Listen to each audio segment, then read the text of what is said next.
자, 저를 한번 따라서 하십시다. 복 있는 사람. 오늘은 음력으로 1월 1일 설날입니다. 1월 1일은 시작이죠. 한 해의 출발입니다. 음력으로 오늘이 출발점이라는 말입니다. 이 시작이라는 것과 가장 잘 어울리는 말이 무엇일까 생각하면 여러 가지 단어가 떠오르겠지만 무엇보다도 복입니다. 여러분, 시작과 복이라는 말은 언제나 짝을 이루어요. 여러분, 복이 뭐라고 생각하세요? 복을 여러 가지로 정의할 수 있겠죠. 근데 이 복은 잘 되는 거예요. 그래서 오늘 본문에도 1절에 복 있는 사람은 이렇게 시작되는데 3절 끝부분에 보면 그가 하는 모든 일이 다 형통하리로다 그랬어요. 복은 다름 아니라 잘 되는 것입니다. 그래서 뭔가를 시작할 때 그 일이 잘 되기를 바라잖아요. 누구나 그 일이 잘 되기를 바라는 마음에서 시작하면 복을 떠올립니다. 그리고 한 해를 시작할 때도 우리가 새해 복 많이 받으세요 이렇게 인사를 하는데, 그 말은 바꿔 말하면 올 한 해 잘 되기를 바랍니다. 이런 바램을 담아서 덕담을 하는 것이죠. 자, 그래서 우리 새해 복 많이 받으세요 인사는 많이 하셨을 거니까 우리 옆에 분들에게 올해 잘 되시기를 바랍니다 인사 같이 나눠줍시다. 시작. 자, 그럼 이렇게 복이 시작과 복이 짝을 이루는 것은 이건 우리 인사 나눌 때만 그런 게 아니고요, 새해만 그런 게 아니고 성경 속을 들여다봐도 마찬가지입니다. 여러분, 창세기 1장은 모든 것의 시작이죠. 하나님이 천지를 창조하심으로 말미암아 우주의 역사가 시작했습니다. 그런데요, 이 천지 창조의 순간에 함께 선포된 것이 있었는데 그것이 다름 아니라 복이에요. 창세기 1장 22절에 보면 하나님이 천지를 창조하시는 과정 가운데 복을 주시며 복을 선언하셨습니다. 우리 창세기 5장 2절을 여러분 보시면 남자와 여자를 창조하셨고 그들이 창조되던 날에 하나님이 그들에게 뭘 주셨어요? 복을 주셨어요. 창조되던 날에 하나님이 복을 선포하셨습니다. 시작과 복이 뭘 이루는 거예요? 짝을 이루는 겁니다. 그럼 이것은 예수님의 말씀만 봐도 마찬가지예요. 예수님께서 공생애를 시작하시면서 사실상 첫 번째 설교, 그 설교가 무슨 설교였냐 그러면 복설교였어요. 마태복음 5장 3절에 보면 예수님이 심령이 가난한 자는 뭐가 있나니? 복이 있나니. 팔복의 말씀 시작하시면서 축복을 선포하신 것입니다. 그럼 이것은 우리가 오늘 시편을 펼쳐 읽었는데 시편의 경우도 마찬가지입니다. 우리 시편이 모두 150편으로 되어 있어요. 근데 그 150편의 시편을 시작하는 여는 첫 번째 문구가 뭔가? 우리 오늘 본문 1절에 복 있는 사람은 시작을 복으로 시작하고 있다는 겁니다. 그럼 사실 여러분들이 잘 아시는 것처럼 시편은 기록된 시간 순서대로 1장, 2장, 3장 배치가 된 말씀이 아니에요. 만약에 그렇다면 우리 시편 90편은 모세가 지은 시입니다. 그러니까 90편이 가장 오래된 시예요. 그러니까 시간 순서대로 배치가 됐다면 시편 90편이 1편에 와야 됩니다. 하지만 그럼에도 불구하고 오늘 이 말씀이 1편에 위치한 이유는 시편의 전체 주제가 뭔가? 진정한 복이 무엇인가예요. 그래서 이 복을 맨 첫 장부터 시작하는 거예요. 복 있는 사람은 복으로 시작합니다. 시작의 짝은 복이기 때문에. 그리고 우리 시편 전체의 주제 또한 복이기 때문에 복을 먼저 다루는 거예요. 그리고 시편 전체의 결론이 뭐냐? 우리가 복 있는 사람이 되는 거예요. 그러기에 오늘 우리 시편 1편 안에 복 있는 사람은 이렇게 시작하는 겁니다. 때문에 우리 시편 1편 말씀을 우리가 다 이해하면 사실상 시편 전체를 이해하는 것과 같습니다. 그리고 어떻게 보면 성경 전체를 이해하는 것과도 같아요. 시작은 이렇게 복과 맞닿아 있습니다. 자, 그래서 오늘 음력으로 한 해를 시작하는 복된 설날에 복 있는 사람이 어떤 사람인가? 그리고 우리가 오늘 하루만 하더라도 수도 없이 새해 복 많이 받으세요, 축복이 있기를 바랍니다 이렇게 인사를 할 텐데 우리가 추구해야 될 복이 어떤 복인지 우리 오늘 말씀을 통해서 여러분들과 이 말씀을 나누려고 합니다. 자, 우리 먼저 어떤 사람이 복 있는 사람인가? 자, 저를 한번 따라서 합시다. 다르게 사는 사람입니다. 어떻게 사는 사람이라고요? 다르게 사는 사람이 복 있는 사람입니다. 자, 우리 1절을 같이 한번 읽어보겠습니다. 다 같이 시작. 복 있는 사람은 악인들의 꾀를 따르지 아니하며 죄인들의 길에 서지 아니하며 오만한 자들의 자리에 앉지 아니하고. 자, 여기에서 세 부류의 사람이 나와요. 하나는 악인들, 두 번째는 죄인들, 세 번째는 오만한 자들, 이렇게 나옵니다. 그래서 나쁜 사람들은 이렇게 세 가지 종류가 있구나 이렇게 생각하기 쉬운데, 사실 우리 1절이 말하고 있는 세 부류의 사람은 한 부류의 사람을 가리킵니다. 왜냐 그러면 1절에서는 셋으로 구분했지만 4절 이하로 내려가면 다 그냥 한 가지로 악인들로 통일해서 부릅니다. 그러니까 악인들을 우리 1절에서 세 가지 부류로 구분해서 기록하고 있을 뿐이에요. 자, 그러면 시편 1편이 말하고 있는 악인들은 어떤 사람을 가리킬까? 자, 여러분 6절을 한번 보세요. 6절을 보면 그러므로 무릇 의인들의 길은 여호와께서 인정하시지만 악인들의 길은 망하리로다. 즉 바꿔 말하면 의인들은 하나님께서 인정하는 사람들이에요. 반대로 악인들은 하나님이 인정하지 않는 사람이에요. 여러분, 하나님께서 어떤 사람을 인정하지 않으십니까? 하나님을 인정하지 않는 사람을 하나님께서도 인정하지 않아요. 성경에 보면 하나님을 부인하는 사람은 하나님께서도 그 사람을 부인합니다. 그러기에 우리 오늘 시편 1편에서 나오는 악인들은 다름 아니라 하나님을 인정하지 않는 사람들, 바꿔 표현하면 하나님 없이 사는 사람들, 그 사람들이 성경이 말하는 악인들입니다. 자, 문제는 이렇게 하나님을 인정하지 않는 사람, 하나님 없이 사는 사람들과 저와 여러분들, 우리들이 함께 살아간다는 거예요. 이들과 뒤섞여서 우리가 이 세상에서 살아간다라는 겁니다. 그러니 나도 모르게 우리가 방심하면 하나님 없이 사는 사람들의 가치관을 배우고 그 생각대로 살아갈 수 있어요. 우리가 방심하면 하나님을 인정하지 않는 사람들과 함께 죄악된 길을 걸어갈 수 있어요. 우리가 나도 모르게 하나님을 의식하지 않는 사람들과 죄악된 자리에 오래 머무를 수 있습니다. 그럼 1절이 우리에게 주는 메시지가 바로 이것입니다. 복 있는 사람은 악인들의 꾀를 따르지 아니하며, 복 있는 사람이란 어떤 사람인가? 세상의 가치관, 세상의 논리를 거부하고 세상 사람들과는 다른 생각을 가지고 다른 마음을 품고 살아가는 사람이다 라는 말이에요. 또 죄인들의 길에 서지 아니한다. 복 있는 사람은 세상 사람들이 택하는 넓은 길을 거부하고 좁은 길을 걸어가는 사람들이다. 다르게 살아가는 사람들이죠. 오만한 자들의 자리에 앉지 아니하고, 복 있는 사람은 세상 사람들이 마음을 두는 곳, 거기에 머물지 않고 정말 다른 곳에 머물기를 추구하는 사람들이다. 이렇게 말하는 겁니다. 여러분, 결국 복 있는 사람들은 어떤 사람들인가? 자, 저를 한번 따라서 해볼까요? 생각이 다르고, 삶의 방향이 다르고, 머무는 곳이 다릅니다. 그게 1절이 우리에게 말하는 바입니다. 결국 여러분, 생각이 다르고 삶의 방향이 다르고 머무는 곳이 다르다. 이게 뭐예요? 다르게 사는 사람들. 이게 바로 복 있는 사람들입니다. 그러면 복 있는 사람들, 우리들은 왜 다르게 살아야 할까요? 간단해요. 빌립보서 3장 20절에 보면 우리의 시민권은 이 땅에 있는 것이 아니라 하늘에 있어요. 비록 우리가 이 세상에서 믿지 않는 사람들과 섞여 살아가고 있고 이 땅에서 잠시 호흡 있는 동안, 육신을 입고 있는 동안에 살아가지만 우리는 하늘나라의 시민권자예요. 우리가 돌아가야 될 본향이 있어요. 이 세상에서의 삶은 나그네요, 외국인의 삶일 뿐입니다.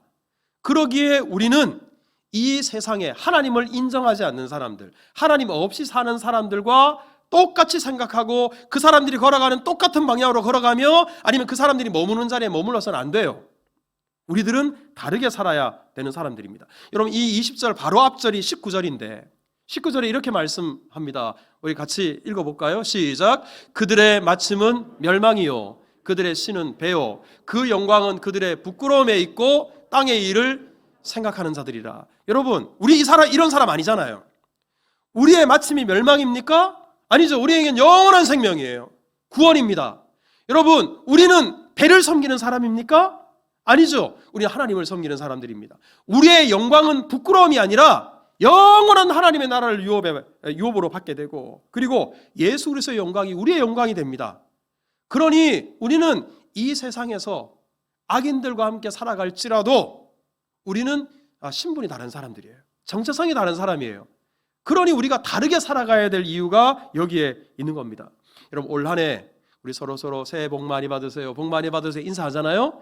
그 인사 속에 믿는 사람답게, 그리스도인답게 다르게 살기를 축복합니다. 이 마음을 담아서 새해 복 많이 받으십시오 인사 나누시길 바라고, 우리 모두가 이렇게 성도답게, 구별된 사람답게 우리 살아가는 은혜가 우리 모두에게 있기를 주님의 이름으로 축복합니다. 자, 두 번째로 어떤 사람이 복 있는 사람인가? 자, 저를 한번 따라서 할까요? 좋은 것을 선택하는 사람입니다.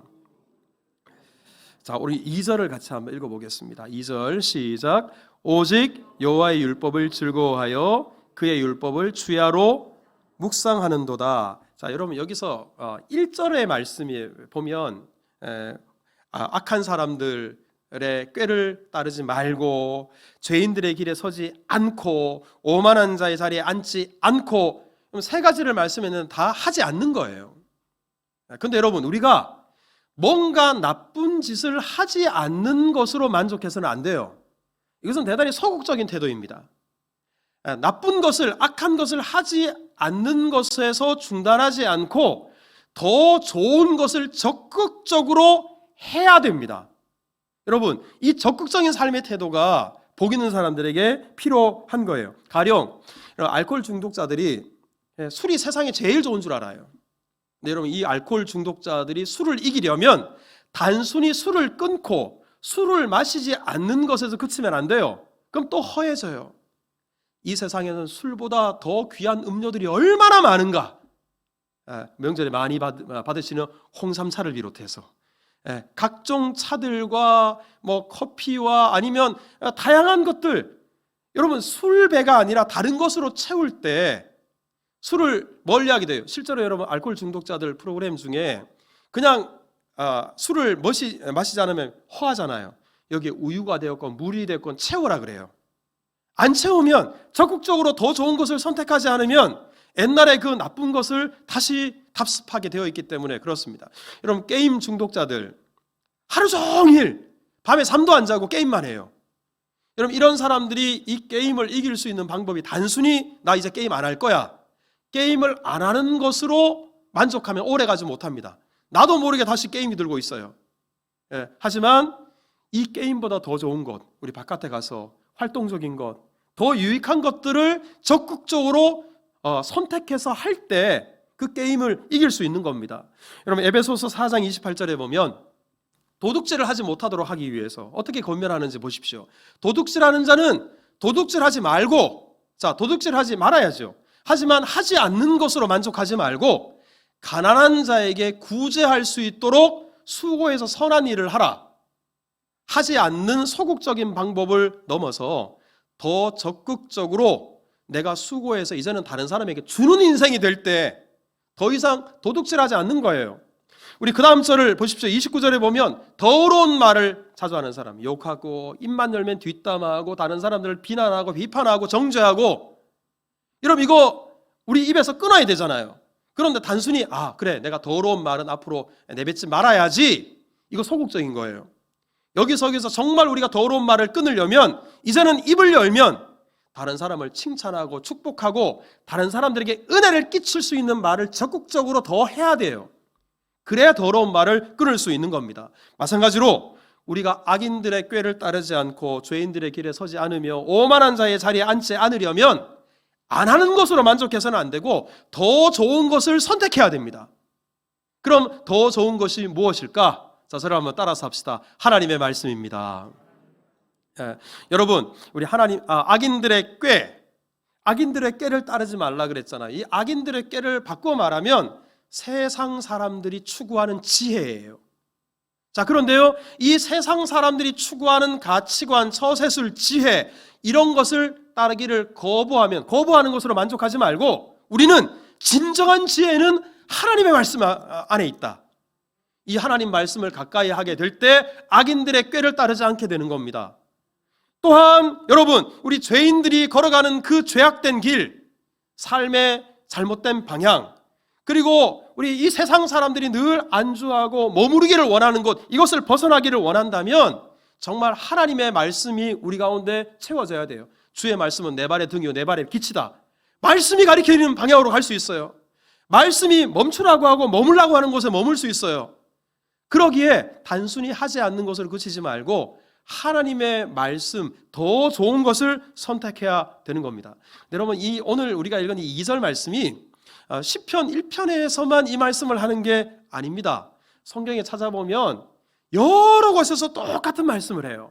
자, 그러면 신명기 6장 6절을 한번 보시면, 자, 이렇게 권면해요. 오늘 내가 너에게 명령하는 이 말씀을, 보세요, 하나님의 말씀을 너는 마음에 새겨라. 이게 오늘 본문에 보면 악인들의 꾀를 따르지 않으려면, 세상 사람들과는 다르게 생각하고 살려면 하나님의 말씀을 마음에 새겨야 돼요.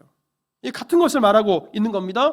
그 다음 절 7절을 보세요. 내 자녀에게 부진히 가르칠 때, 집에 앉았을 때든지 길에 갈 때든지 하나님 말씀을 가까이 하라.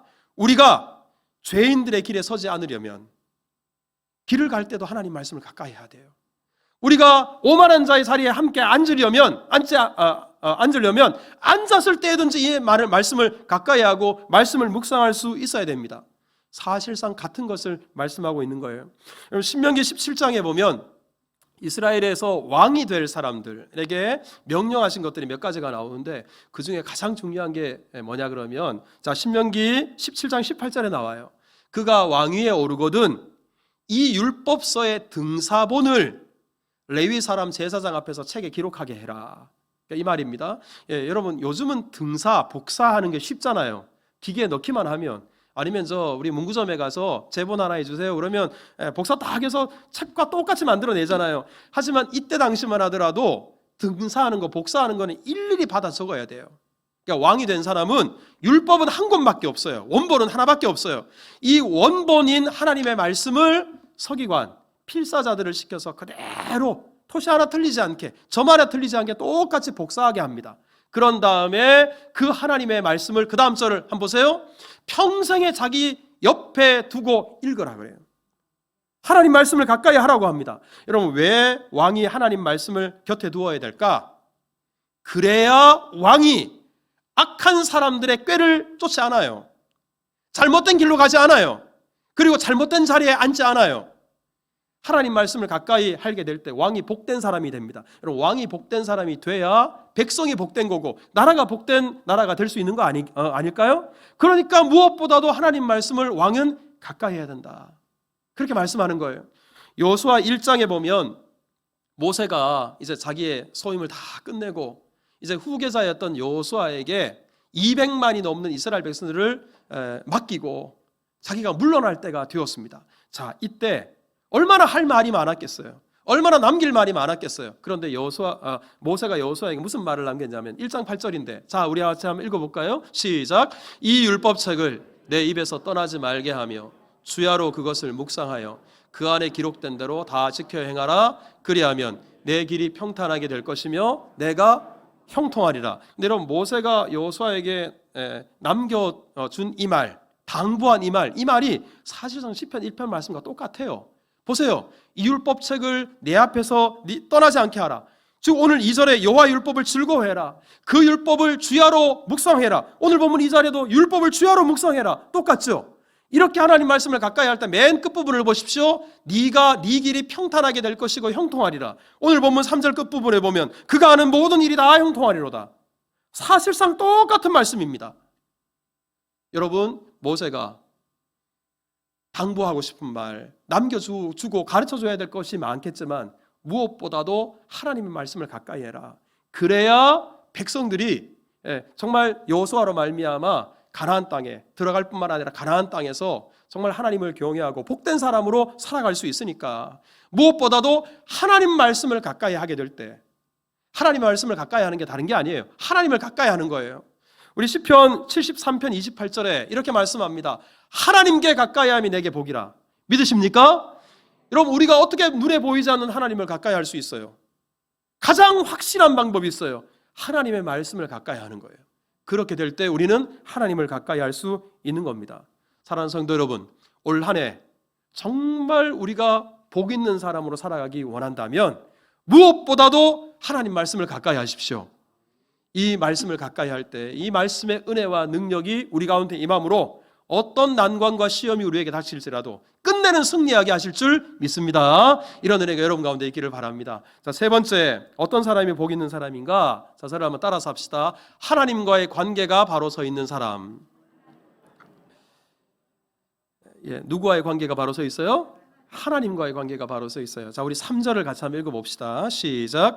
그는 시냇가에 심은 나무가 철을 따라 열매를 맺으며 그 잎사귀가 마르지 아니함 같으니 그가 하는 모든 일이 다 형통하리로다. 아멘. 자, 여기서 복 있는 사람을 무엇에다 비유하냐면 나무에다가 비유해요. 그러니까 어떤 나무인가? 시냇가에 심은 나무에다가 비유합니다. 네, 여러분, 이스라엘의 기후는 여러분들이 잘 아시듯이 나무가 결실할 때, 그 열매가 익을 때 가장 건조해요. 가장 말라요. 사실 그때 물이 많이 필요한데 가장 건조한 때가 바로 그때입니다. 때문에 농부들은 탐스러운 그리고 상품 가치가 있는 열매를 얻기 위해서 이 시기에 어떻게든 나무에다가 물을 공급해 주려고 노력하고 또 노력합니다. 아니, 물을 길러다가 하기도 하고요. 아니, 물기를 내어서도 물을 끌어들입니다. 그 수고를 아끼지 않는 이유가 풍성한 결실을 하기 위해서. 그런데 우리 오늘 본문의 시냇가에 심기운 나무, 그렇게 수고할 필요가 없어요. 그야말로 물이 풍성한 시냇가에 뿌리를 깊이 내리고 있으니까 열매가 아주 맛있게 제철에 익을 수 있도록 필요한 양분들, 수분들을 마음껏 빨아들일 수 있습니다. 그럼 여러분, 얼마나 시냇가에 심은 나무가 복된 나무입니까? 그러면 우리 오늘 본문이 말하는 시냇가에 심은 나무가 구체적으로 무엇을 의미하는 것일까? 그럼 시편 104편 16절에 보면 이렇게 말씀해요. 보세요. 여호와의 나무에는 물이 흡족하다. 자, 우리 어떤 나무에게 물이 흡족하냐? 여호와의 나무. 왜 이 나무를 여호와의 나무라고 그랬을까요? 하나님께서 인정하시는 나무. 하나님과의 관계가 바로 세워져 있는 나무예요. 하나님을 가까이 하는 사람들, 그리고 하나님과 사이에 막힘이 없는 사람들, 하나님과 늘 소통하고 교제하는 사람들, 하나님과의 관계가 바로 세워져 있는 사람들은 물이 흡족한 나무와 같다라고 말씀합니다. 여러분, 예레미야 17장 7절에 보면 이렇게 말씀해요. 보세요. 여호와를 의지하고 여호와를 의뢰하는 사람은 복을 받을 것이라. 바꿔 말하면 어떤 사람이 복 있는 사람인가? 늘 하나님과 막힘이 없이 하나님을 의지하고 하나님을 의뢰하는 사람이 복 있는 사람이다. 이렇게 말씀하잖아요. 근데 바로 그 다음 절, 자, 그 다음 절을 한번 보십시오. 그는 물가에 심어진 나무가 그 뿌리를 강변에 뻗치고 더위가 올지라도 두려워하지 않고 입이 늘 푸르며 가무는 해에도 걱정이 없고 결실이 끊이지 않는다. 오늘 본문 3절 말씀과 어때요? 똑같습니다. 하나님과 막힘이 없이 하나님과의 관계가 바로 세워져 있는 나무, 그 나무는 물가에 심어진 나무, 시냇가에 심어진 나무와 같다는 겁니다. 여러분, 에스겔 47장 12절에 보면 강가 좌우에 각종 가실나무가 자랍니다. 근데 여러분 보세요. 잎이 시들질 않아요. 열매가 끊이질 않아요. 늘 새 열매를 맺습니다. 여러분, 이 나무가 얼마나 복됩니까? 그런데요, 이 강이 어디에서부터 흘러나온 강인지 아세요? 우리 중간 부분을 한번 보세요. 그 물이 어디를 통하여 나옴이라? 성소를 통하여 나옴이라. 하나님께서 주신 은혜의 강물이에요. 그러니 막힘이 있으면 안 되죠. 하나님과의 관계가 바로 세워지게 될 때 정말 우리의 심령이 강 좌우가에 심겨진 가실나무와 같이 시들지 않고 날마다 새로운 열매를 맺게 되는 겁니다. 결국 오늘 본문이 말하는 시냇가에 심은 나무는 하나님과의 관계가 바로 서 있는 성도를 가리킵니다. 여러분, 이렇게 하나님과의 관계가 바로 서 있는 사람은 시냇가에 심기운 나무예요. 그러면 반대로 하나님과의 관계가 깨진 사람은 어떤 사람인가? 4절을 여러분 한번 보세요. 우리 4절 같이 읽읍시다. 시작. 악인들은 그렇지 아니하며 오직 바람에 나는 겨와 같도다. 여러분, 복 있는 사람은 시냇가에 심긴 나무여서 뿌리를 밑으로 깊이 내렸어요. 온갖 수분과 자양분을 다 공급받습니다. 그래서 이 나무가 아주 튼튼해요. 바람이 불어도 비가 와도 전혀 요동하지 않습니다. 늘 열매를 맺습니다. 반면에 이 하나님을 알지 못하고 인정하지 않는 악인들은 바람에 나는 겨와 같대요. 여러분, 겨는 뿌리가 없어요. 겨는 겉을 보면 곡식 씨앗 같아요. 하지만 이건 바람이 불면 생명력이 없기 때문에 이리 불려다니고 저리 불려다니고 유리 방황하는, 그 어떤 열매도 맺지 못하는 그야말로 쭉정이, 생명 없는 죽은 심령들, 바로 오늘 본문에 악인들, 하나님을 인정하지 않는 사람들을 가리킵니다. 여러분 스스로를 한번 생각해 보십시오. 나는 과연 우리 하나님께 뿌리를 깊이 내리고 하나님과의 관계가 바로 세워져 있는가? 여러분, 하나님과의 관계가 얼마나 중요한지 이것은 예수님께서도 힘주어 강조하셨어요. 요한복음 15장 5절에 보면 나는 포도나무요 너희는 가지다 그랬어요. 자, 예수님이 포도나무예요. 자, 우리는 그 포도나무에서 갈라져 나온 가지입니다. 그럼 이 나무와 가지 사이에 가장 중요한 게 뭘까요, 여러분? 나무 위에 난 가지냐, 밑에 난 가지냐, 이게 중요한 게 아니라 그 가지가 나무에 붙어 있느냐 떨어져 있느냐, 이게 중요한 거예요. 붙어 있으면 그 나무 줄기로부터 나오는 수분과 자양분을 다 받아서 때를 따라 열매를 맺습니다. 하지만 떨어져 있으면, 예수님과의 관계가 끊어져 있으면 아무리 그 가지가 튼실하다 할지라도 그 가지는 생명력이 없습니다. 더 이상 열매를 맺지 못하는 겁니다. 우리 간혹 우리 성도들 중에 보면 우리 세상적으로는 인간관계를 정말 잘해요. 그런데요, 이 사람 관계에 힘쓰다가 하나님과의 관계를 엉망으로 하는 분들을 많이 봤습니다. 많이 봤어요. 심지어 교회에 오는 이유도 하나님과의 관계를 위해서가 아니라 사람과의 관계를 위해서 교회에 오시는 분들이 있어요. 여러분, 가장 우선순위는 하나님과의 관계가 서야 돼요. 하나님과의 관계가 무너지고 사람과의 관계가 아무리 잘 서도 아무것도 아닙니다. 바람이 나는 겨와 같다는 거예요. 여러분, 올 한 해 어떤 목표가 있으십니까? 여러분, 무엇보다도 우리 지금까지 하나님과의 관계가 뒤틀려져 있고 왜곡되어져 있고 무너져 있었다면 올 한 해 하나님과의 관계를 바로 세우는 한 해가 될 수 있기를 주님의 이름으로 축복합니다. 그래야 우리가 이 한 해 하나님께서 주시는 복을 받을 수 있어요. 여러분, 오늘 우리 본문 3절에 보면 그가 하는 모든 일이 다 형통하리로다. 이 사람이 잘해서, 이 사람이 무슨 지혜가 있고 실력이 있어서 모든 일이 형통하는 게 아니에요. 하나님과의 관계가 바로 세워져 있으니까 하나님께서 경영하시는 겁니다. 하나님께서 이루시는 겁니다. 하나님께서 성공하도록 도우시는 겁니다. 그러니 하나님과의 관계에 막힘이 없어야 되는 거예요. 여러분, 신명기 33장 29절, 제가 참 좋아하는 말씀이고 아마 여러분들도 좋아하는 말씀일 거예요. 우리 모세가 마지막 유언처럼 이스라엘 백성들에게 남겼어요. 이스라엘이여, 이스라엘 백성들이여, 너희들은 행복한 사람이로다. 자, 우리 저를 한번 따라서 합시다. 나는 행복한 사람이로다.